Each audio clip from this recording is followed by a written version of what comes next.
Greetings, my name is Alex McLean, and I welcome you to the second special on Appalachia Dinosaurs, using the Jurassic World Evolution video game system on the PlayStation 4 and using the PlayStation 4's recording system. The topic of today is, see if we can pull up the dinosaur. I've done a lot of work since the last time. Here we go, Lophorhothon, or full name, Lophorhothon atopus.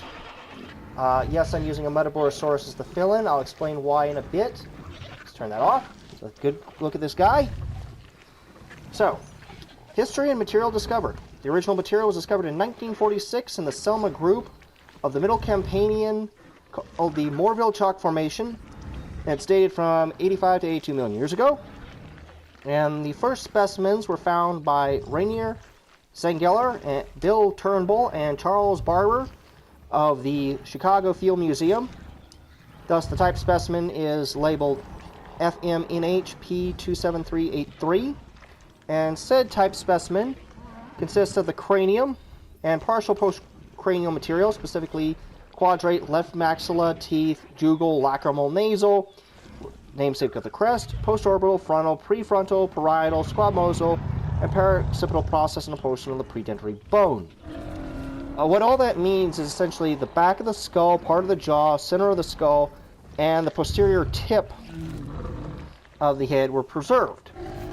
And there's been, a good sign of this guy. Details as to the age of the specimen vary. Some say it was a juvenile. There's very limited publications on Lophorhothon. And what little has been published on, a lot of it is no longer available. A lot of online databases have no longer carry the article. However, what we do know is that it was named in 1960 by Wan Langston Jr., paleontologist professor, University of Texas, Austin, who had a long career in paleontology, and was responsible for the naming of several amphibians and reptiles and dinosaurs. And he completed the official rules to have it identified as a species according to the International Society of Special Nomenclature, so that in 1960, the first dinosaur discovered in Alabama had an official name. Now, along with the type specimen, there is additional material that is Hadrosaur in nature, identified as belonging to Lophorhothon, and it's rare, but it does indicate that the hadrosaurs were abundant in Appalachia, just like they were in Laramidia. And based on these specimens found in Mississippi, North Carolina, as well as Alabama, the species Lophorhothon ranged from 83 to 70 million years ago, and a lot of the material that has been found, though, is partial. So with further evidence, they might reclassify it to belong to another hadrosaur. But for now, it's believed a lot of this is Lophorhothon. There is, along the specifically identified type specimen, another unique Lophorhothon fossil that was discovered by Jim Dobie of Auburn University, formerly of Auburn University, at the Harrell Station site in Dallas County, Alabama. The specimen in question is a single 3-inch long egg, and is the only dinosaur egg found in Appalachia. There's no nesting site. It's a single egg in this chalk site. And following Dr. Jack Horner's research in myosaur eggs, in 2001, Dr. James Lamb was inspired to check this egg again and found, much like in preserved myosaur dinosaur eggs, there were bones of a Lophorhothon hatchling preserved within the egg. And there was an attempt a few years ago by Auburn University's Geology or Science Department to build a display for this egg. Unfortunately, its crowdfunding project fell through, so it's still in storage. Now, the environment and preservation of Lophorhothon, as stated before with Appalachia, there's a preservational bias. And terrestrial deposits don't fossilize very well. But the bones were found in what's called a Mississippi shoal environment, which it's best described if you can imagine the Mississippi River as it flows into the Gulf of Mexico. That mix of freshwater river sediment, runoff, occasional flooding, etc., flowing one way into the Gulf, and the surf and tide and detritus and oceanic material accumulating going in the other direction, that's what this site is. It's a mixing of the terrestrial freshwater system and the Gulf saltwater system, or back then it was the, wouldn't have been the Gulf of Mexico, but rather was the Western Interior Seaway. So anyway, so it's believed, though, as it was just part of the cranium, that this animal was probably scavenged on before being deposited. Quite possible, just because that would explain why the material was fractured, but the cranium was preserved, which skulls are rather difficult to preserve. With dinosaurs, there's a whole lot of tiny little bones all put together to make the skull. So it might have been a larger animal, got washed out to sea by river flooding, or the body was on the beach and got brought back by the tides, and most of it was scavenged on, probably by sharks. We do know that Appalachia and the marine environment around it has preserved mass amounts of Cretaceous shark teeth. And this includes like Cretoxyrhina, the famous Ginsu shark, which is about the size of a great white. And as sharks are opportunists, it probably scavenged whatever it could. But this hypothesis as to how this head was preserved, we have not found any shark teeth or any bite marks on the bones so far. And with regards to the egg, it's believed that a gravid female, gravidity being the proper term for an egg-laying animal where the eggs are still inside the body but not yet laid, the mother somehow was washed out to sea, and as the body... one moment, please. Perhaps I should have turned the diseases off, but, Going back. Let the park rangers do their job. Anyway, so, this gravid female somehow got washed out to sea, and the egg was kept in the body, allowed to be transported out, where it was subsequently deposited, as the mother, the egg either fell out of the body or however it got mixed in with the sediments quickly, so scavengers didn't have a chance to get to it, and the egg is very well preserved. It's this bumpy, noduly egg, and we even have, I'm not sure if we have egg shell fragments on it, but it preserves the texture and preserves the bones within. So, physiology and phylogeny. Now, the most complete information on Lophorhothon can be found in the Dinosauria, as well as the Alabama Dinosaurs textbook by Dr. David King of Auburn University. Now, Dr. King and Dr. Horner and others have hypothesized and theorized that Lophorhothon represents a basal hadrosaur, and that as a basal member, it's I don't want to say primitive. Understand basal versus derived. Basal means that it has features of it. So there's the start of the group. It's the, if you can imagine a cladiogram as a tree or branches, it's the starting budge of the branch as the other parts grow from it. That's what I meant by basal. We don't like using primitive, we like using basal and derived. Even though primitive and advanced give the wrong context because it's a mutation rate and time not reaching some ultimate higher goal in evolution, because there is none. So, now, there was a theory that, going back to the whole hadrosaur thing, that Lophorhothon represents a lambeosaur and dinosaur, or hadrosaur, might have been more derived than basal, and it might be related to Saurolophus or Parasaurolophus, was originally believed. For those that don't know, it's the ones with the famous crest going out the back of their head.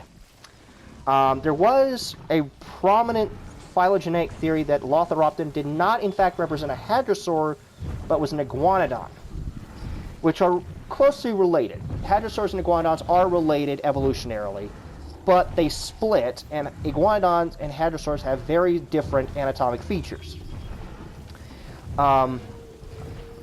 Specifically, iguanodons have rather powerful forelimbs.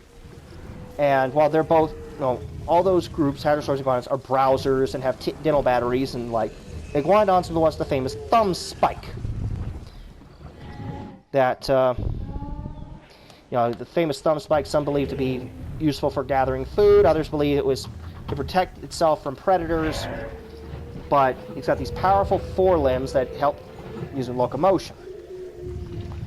And there's also what believed to be, it didn't have that Lophorhothon did not have the actual duck bill of a hadrosaur. Instead, iguanodons, the front of the top jaw, the front of that curves over the bottom jaw. It's got a rather bulge that goes over the bottom jaw. With hadrosaurs, they have a more flush connection between top and lower jaws, and they have more keratinous material at the end of their jaws, resulting in their famous duck bill.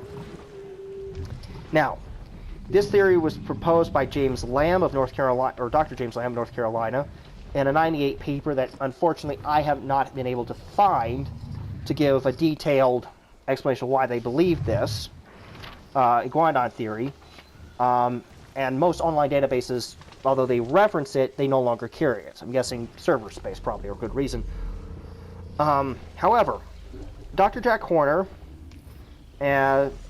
might remember as a famous paleontologist in the Museum of the Rockies and the inspiration doctor on Jurassic Park, in a 2004 paper along with Dr. Wishmail and Forrester, concluded that Lophorhothon was indeed a basal hadrosaurine, and at the time thought to be a sister to other basal hadrosaurines.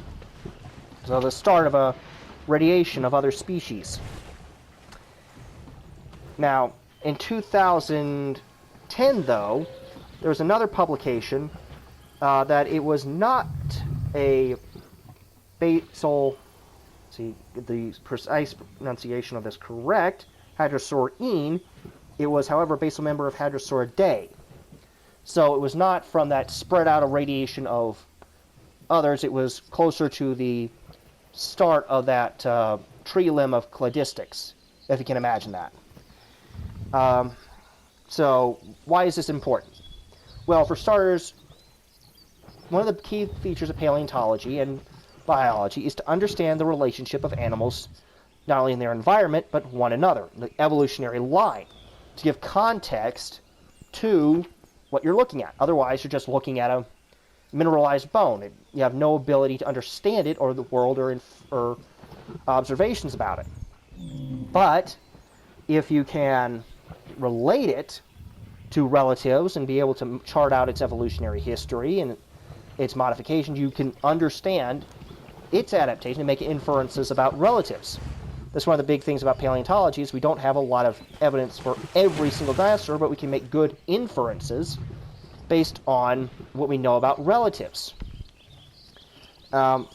So, being able to identify it as a hadrosaurine or Hadrosauridae allows us to infer that, the rest of the body, because as I said, it's cranial material and an egg and some spattered bones. We don't have, good skeletons in Appalachia.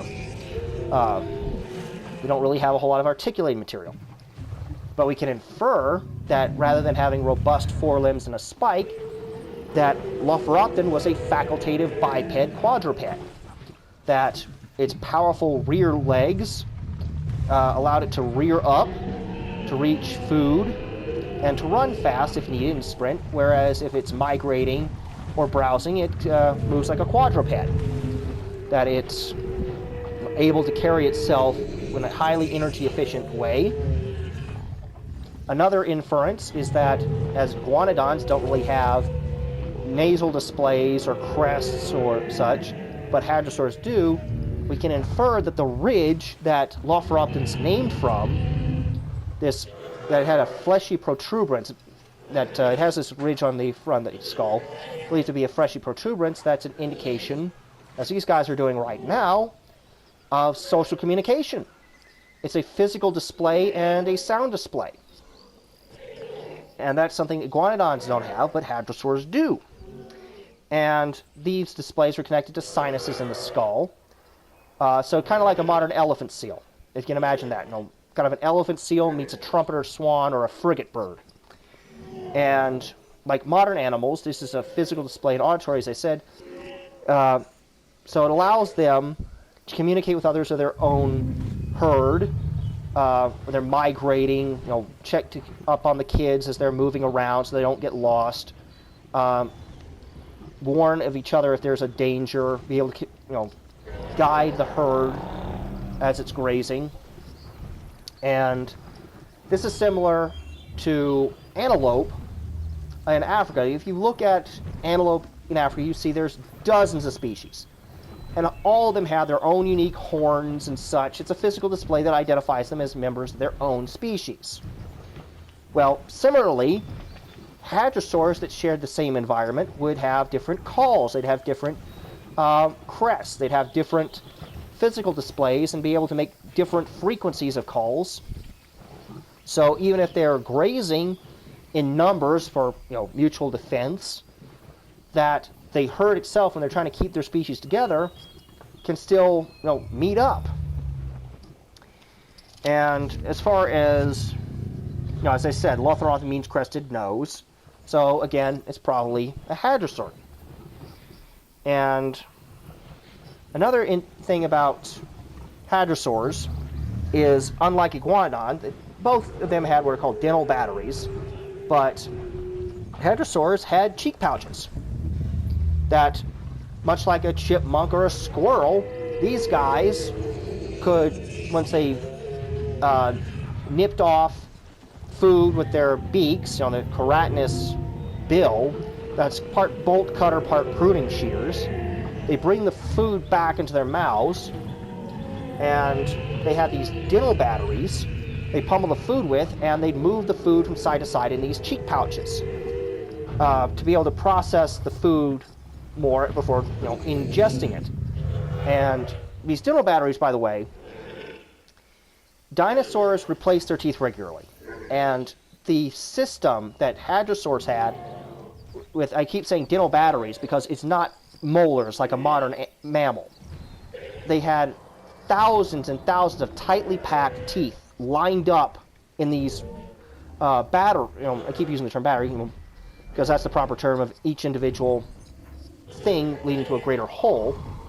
That they would have younger teeth emerge from the front of the mouth, and they only had the dental material, the we're trying to remember what enamel. Enamel on the top of their tooth. So they had this row of enamel that the tooth would grow up, and the tooth's kind of a curved tooth that overlaps one another, grow from the front of the jaw, and as it got older would move back through the jaw and was reabsorbed at the end. So you had this fresh conveyor belt system. So they always had a nice grinding surface. Now, this is very different from modern mammals. No, because dinosaurs and mammals, it's not a one-for-one comparison. They're filling an ecological niche, but they have totally different evolutionary origins, totally different anatomy. They're not, so it's saying this fills this role in an ecosystem is not saying you can compare everything a modern animal does in individual species to a dinosaur. Because the hadrosaurs were a mixture of elephants, bison, antelope, buffalo, even cows, all mixed together in what their role is. This is browsers. And their diet was also different. See, unlike the floor of this enclosure is covered in grass. Well, grass did not exist as grasslands in the age of dinosaurs. It didn't. We found some grass fossils, as far as seeds and such go, preserved in scat material, but there was no grasslands. There was the North American prairies of the African savanna did not exist, or I think it's the steppe in Mongolia and Russia, they did not exist. So instead, what you have is in the browser ecological role, they were feeding on conifers and cycads, ferns, twigs, and other woody and soft plant material. And I say soft plant because grass, of course, is a silica-rich plant. And they were not eating silica-rich plants during the age of dinosaurs. Not the same.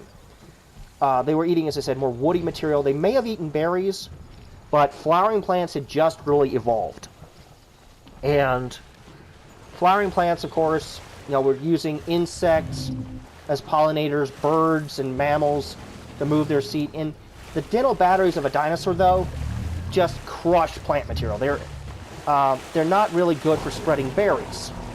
So, most of the they may have fed on it occasionally, but they probably just ground it up into pulp. So, again, very different world back then. And let's see. So yeah, as I said, their ecological niche was as browsers. And as far as their appearance goes, another thing important is their appearance. We don't know what Hadrosaur's color scheme was. No, so I've got all these dinosaurs with various color schemes here. Think of that as just a representation. We don't have evidence of sexual dimorphic features for color and such in Hadrosaurs. Most colors we know in dinosaurs come from feathers like Microraptor, Confucianornis, I think we also have coloring of. And there was one recent study on Psittacosaur, which was a browser, but it was a ceratopsian relative from China and Mongolia, that they saw it was countercolored. It was, take a look at this guy. See how the top has got this darker material and the bottom is this lighter color? That we know was true of Psittacosaur. We don't have that clue in Hadrosaurs. We do have, and we absolutely do not have any skin impressions from Appalachia. We do, however, in Laramidia, which is, if you remember from the last video, is the western side of the U.S., we do have skin impressions of Hadrosaurs. And we've got a number of them. Hadrosaurs were the browsers, as I said, so they're very common. These are the herd animals. So preservational bias, we're more likely to have preserved hadrosaurs and what are called mummified dinosaurs that are hadrosaurs. They're not true mummies. It just means that there's a lot of skin material left preserved as imprints. It's not actual skin tissue. And that's the whole facultative biped thing I was talking about earlier. And there's its facultative quadruped. So it's energy efficient while browsing. Anyway. So we have these imprints of hadrosaurs like Hadrosaur and such. And we know they had scaly skin. But it's not scales like, say, a lizard or a snake, where you can have these overlapping scales or these protuberant scales that are bumpy. The scales we have look more like flush mud cracks. If you ever picture a mud flat that, as it dries, the edges, they form these ridges that the water dries up, and you've got these cracks in the mud.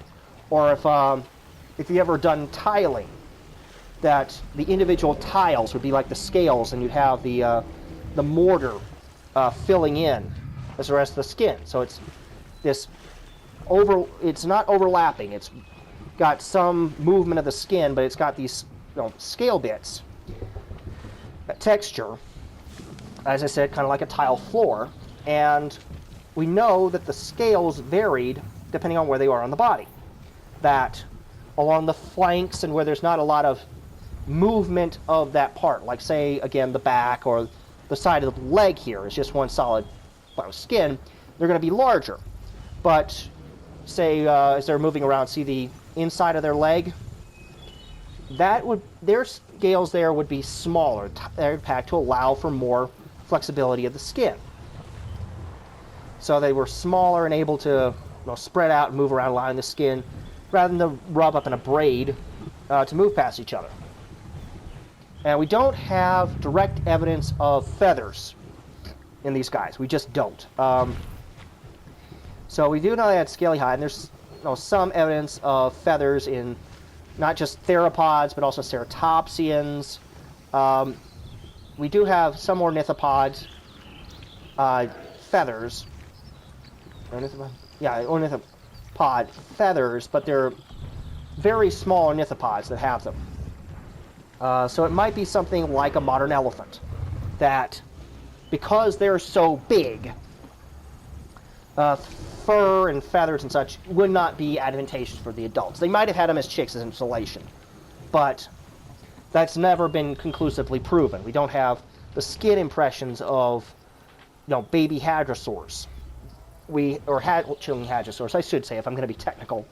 Even though we have their bones and their eggshells, and we have their complete growth rates of like Maiasaura, we don't have good skin impressions of the juveniles. Speaking of which, we don't have nesting sites of Lophorhothon. We have no idea about its communal life, but we can infer based on other hadrosaurs that it probably had some nesting behavior similar to flamingos.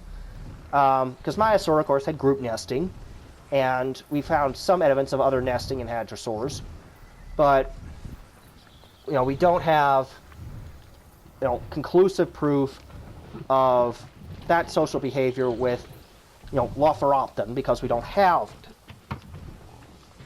So now, as far as appearances in media and such, we don't have a lot of Lophorhothon displays. I said Auburn tried with the egg; it fell through. There are some cladistical charts published, such as in the Museum of the Rockies. They've got a good display with it mentioned. And there is in Atlanta at what's called the Fernbank Dinosaur Plaza, or Fernbank Dinosaur Plaza in Atlanta, Georgia. They have a bronze statue of a family of Lophorhothon there on display. It's the same museum that has the Giganotosaurus and the Argentinosaurus, but we don't have that much material. It's not a famous dinosaur. It's doesn't have a whole lot of research done on it because specimens are rare. But just because it's unknown does not mean it's not impressive. The estimates on this guy, it was believed to be like 49 feet long and approximately 3.5 tons estimate when fully grown. So it's a big dino. It's one of the big ones. And it's really cool that we have in Appalachia a representation of this famous group of dinosaurs, the hadrosaurs, and you can imagine that it was just as complex, just as interesting in the eastern side of the United States as the west. And who knows, maybe someone who's watching this movie or documentary might be inspired to invest more into Alabama and Appalachia's dinosaur research. Because, I'd love for the southeast United States to have as much paleontological research as the West, but again, preservational biases being what they are. And I hope that I was able to give a little bit more insight into a relatively unknown dinosaur, and hope I brightened everybody's day who watched this. So thank you very much for your time. If you have any questions, feel free to post them in the comments section. I'm always open to answering questions, always open to discussions, and and I'm even more than willing to accept anything I got wrong in this. Just hopefully open a few more eyes to this awesome dino and to the underappreciated world of Appalachia. Have a wonderful day. Bye.